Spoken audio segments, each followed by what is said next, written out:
name's Shelbie Moser. I am the owner of Lightning Hair and Lifestyle Company. A fun fact about me is I have 2 pet mini pigs, and then a word that I would say describes me is free. Oh. That's my life word too, freedom. And I am free. Yes, you are. Are you ready to rewind time? As ready as I will be. All right. So explain to me a time that was really hard for you, pretty dark, and what that felt like and what it looked like. Yeah. Okay. So for me, the hardest part of my life was whenever I got done working with a nonprofit, and I was like literally just on a high from life, and it was the best experience ever. And I realized at that time that I wanted something different for my life than like how I was living. So whenever I came back from that experience, I feel like I just crashed. Like I had no idea what to do. I felt like I had no purpose, no like anything really. I felt the emptiest that I've ever felt and the most alone that I ever felt. And also it didn't help that I kept it to myself, and I realized that like months into it that I was struggling with depression, but I was almost in denial because, not almost, I definitely was in denial because I've had like the most blessed life and I have a great family and great friends, and I just got back from like the greatest experience of my life, and I felt extreme guilt of like feeling such a negative way for what I felt like was for no reason. And I know that's not true now, but that's really like how I felt at the time. So I kept it in to myself and like told no one that I was struggling. So yeah, it was really lonely, and I just really felt like I was living like just going through the motions. I wasn't actually alive. I felt like I was just living, and I feel like there's a key difference between like being alive and loving life and just living and going through the motions. And I don't even know like how long this really went on for, because I feel like now I like do my best to, well, now I've moved on from it, but for like at the time I tried blocking it out, I guess.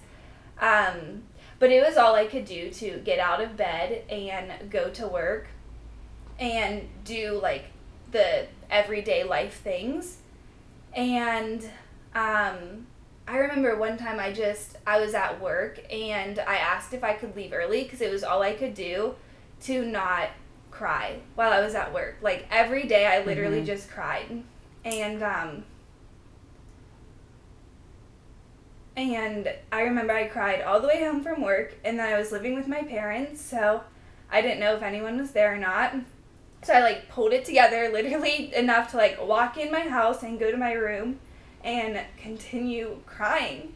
And I think I cried myself to sleep every night for like however long it lasted for. And I did nothing with my friends. I did nothing, I feel like, with anyone. Like, I literally just did the bare minimum to survive. And I guess that's what, instead of saying living, like, I was just surviving and doing the bare minimum that I had to do. But then also, like, for me, when I'm feeling in a negative way, I go towards food, I go towards comfort, and so I was doing nothing to actually like help myself from overcome this feeling, which at the time I didn't even know that like my daily decisions were just promoting the feelings that I was feeling. So I was like in isolation all the time and binging Netflix and everything that I could possibly watch. I was eating comfort food, like, you know, I love my comfort food. So, that was like my diet was comfort food. And I think I was transitioning to vegetarian at the time. So then my diet was even like worse of pizza and pasta and all of that stuff. And if someone were, like, if you were to ask me, like, what word described me whenever I feel that way, it would literally, like, to me, that's how, like, death feels. Like, I felt nothing. And, like, the easiest feeling for me to feel was sadness. And it was never anger or anything. It was just, like, extreme sadness that I felt every single day for however long. I would say it was, like, a year to a year and a half, probably. Wow. Was there a specific time that you were like, I'm struggling, but I don't know how to get out of this? Yeah, I would say there was one time at my doctor's, like my PCP, I went in for like my yearly physical or whatever, and she she had me take this depression test, which I didn't know that's what it was, and I like failed it. And she asked me like, what's up with this test? And that's when she said that it was like a depression test, and I literally lied to her. I was like, oh, I don't know, like I don't remember what I said to her, but again, it was like everyone always knew me as like this happy person, and like literally even when I was in that season, I remember someone commented on one of my Facebook photos and they said, you're the happiest person I know and the most bubbly person, and it like killed me inside that like people, I mean, I love that people think of me in a positive way, but like they had no idea like what I was truly feeling, and it almost was like felt like a fraud. But it was at that moment, like at the doctor's office, that I was like, okay, this is like real. Like what I'm going through is actually something. And but at that point I was like, I wasn't willing, I guess, to ask for help from my doctor who... Right. And you also didn't know what was going on. Yeah. Yeah. That too. Right. Would you say, what did your life look like before you worked for the nonprofit? What led you up to choosing to work for the nonprofit? And what do you think was like a big reason as to like why you got into this dark place? Okay, so my life before, I would say, was very traditional for like the town that I grew up in, and I think and that was fine. Like it was a great life, and that is a great life for people who choose they want to live that life. And I think since I was born into seeing that small town traditional life, I felt, I guess I didn't know any different. And so I had like a very happy, great life before the nonprofit, and I still do now, but like, so there was nothing that was like, I feel like that led me into the dark, like from before. But then as I was traveling, I was out in LA, and I just met people from all walks of life. Okay. And I was traveling. I drove from LA to North Carolina and back over 9 weeks. I was gone for 3.5 months. And so within that time, I was like, I just had another life experience that was so different from the life that I've ever seen. And that was the life that I more so wanted. And I didn't even know it. And so I think that's really what like spiraled me into just like, I don't know what I'm doing. I don't know where I want to go in life now. But all I knew is I wanted something different, and I wanted something more than what I had before. Right. And it can be pretty shocking, I would imagine, to be living a certain way and then going to experiencing traveling the country and getting to see and meeting people from all walks of life. So coming from like a small town and then getting that experience would be crazy. You'd be like, and then learning that this is what you want, like that's amazing. So when you do come back, I can see how, it'd be kind of disappointing, like to a degree, because you're like, now I gotta work for like this life that like I now know, which is really cool. Yeah. Because if it weren't for that experience, like who knows? Right. I know. I think that all the time. And what led me to, I forgot to answer that question. What led me to working with them was literally I just felt called. Like everything happened for like exactly how it was supposed to. And even telling my parents, you know, like, hey, I'm gonna go to LA and work with people that I've never met in my life. I mean, I did meet one of them once before, and them being on board with it. And I don't remember if I'm sure there was hesitation or like they had a lot of questions, but I don't really even remember that. I just remember it working out, and it felt. I got fired from my job like right before I left, and originally she was like fine with me leaving and then coming back, and then she fired me through text, and it was all weird, but it was like I didn't even care because it just felt, I mean, I cared because I never got fired from a job before until then, but like other than that, it just felt like I knew exactly I was on the path that I was meant to be on. That's beautiful. Yeah. Wow. Okay, so whenever you did get back from your nonprofit, what was the biggest takeaway that you learned while you were away? That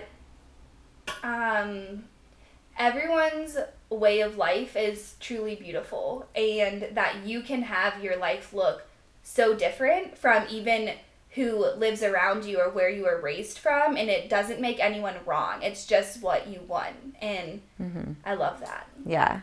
So, if when you got back from your nonprofit and you realized that you were struggling, did you take any of the lessons or like experiences that you had with the Thirst Project, and like, was that able to help you in your healing journey?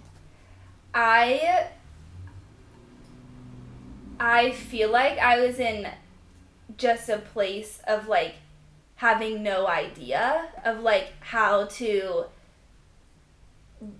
create the life that I wanted. So it wasn't even, I don't even think I thought to like get lessons that I learned from while I was gone. I was just in a place of like, I don't know what is happening, why this is happening, but I know I wanted something different. Yeah. And then how did that help you understand that you wanted to take ownership of your life? I would say there was a specific day that I remember, and I mean, so throughout, I guess towards like the ending of the year and a half, whatever, I do remember thinking like this, I don't want to live this way anymore. Like I want something different, and going to a job that I don't even care about, and then going home and crying myself to sleep and doing nothing but watching Netflix is not the life that I want. And I truly don't remember like what really like triggered me into like thinking that again. But I remember that we were doing, Malachi and I were actually doing this like branding shoot because I got a new job and I was loving the job. I was working with students again. I was teaching at a beauty school. And so I was like re-finding myself within, I guess that would be my answer, was I was finding my space in my career, like what route I wanted to go again after having no idea. And Malachi and I were doing Malachi's recording, so Malachi, come here so they can like see. This is Malachi I'm talking about. I actually just told him this story at the gym like in the springtime, but we were doing my branding shoot, and he was like also just getting into, well, I mean, at that point you were like pretty much working out, but he was like changing his life. And I remember telling him, like, because I was looking at these photos that he was taking of me, and I was like, I need to work out again. Like I was seeing myself, and those photos were like, to me, those photos still to this day are like painful to look at, because I don't know if other people see it, but I see like the look that I had in my eyes, but then also physically, like I was, not that I was ever like heavy, but I was heavier for what I normally was. I was less toned. I had acne. My face was like extra plump. And so like, I was seeing myself in a way that I didn't want to see myself anymore. And I remember telling Malachi, like, I need to work out again too, and he was like, yeah, you should just do it. And I literally think that was like word for word what he said. And like, you tell me that too. That's so funny. I should get that tattoo. Yeah. Anyways, and it was like that moment, and I don't know if it was the next day or what, but I started working out after that, and like that was really what like started changing my life, was moving my body again. Wow. Okay. Yeah. And that was something that was always really important to my family and I. Like, we always were raised running. Like, I always saw my mom going on runs or going for walks. Like, even as a child, like, we would go for walks and bike rides. And during that really dark season, I wasn't doing anything to move my body extra than, like, get out of bed and walk and then go back to my bed. Right. You're in survival mode. Yeah. So that was the start of it. And then at some point within then, I changed my diet completely, and I went from eating all the comfort food to switching to vegetarian, switching to vegan. And for me, like, a vegan diet worked for a really long time, and it solved a lot of other issues that I was having also, like stomach issues and even acne. I think it cleared a lot of my acne. Yeah. So would you say that you still practice all of that today? Yeah, I would say more so than ever. Okay. And also, as I was opening Lightning Hair Lounge, I hired a business coach, and she used this quote, and this really, I feel like, really propelled me or, like, pushed me further than what I ever thought I would be going. And it was the quote, live life by design, not by default. And, like, it was that quote as well in the midst of, like, finding myself within, like, being a teacher at a beauty school, and then working out again, and then changing my diet. And then whenever I opened my salon, and she said that to me, I was like, wow. Like, that just really touched me, because I feel like I was living life by default. Like, life was just happening to me. And especially, again, coming from a small town, I felt resistance of, I would tell people my dreams of where I wanted to go, and they would just be like, well, it's good to have dreams, or, you know, like, something that. And it was like, to me, that felt really belittling, and like people were trying to like put me back in that box. And so it was like that quote that I have held on to, and I still literally hold on to that quote anytime that I feel like I'm going back into default mode and like life is just happening to me. I'm like, I am here to live life by design. I am designing the life that I want.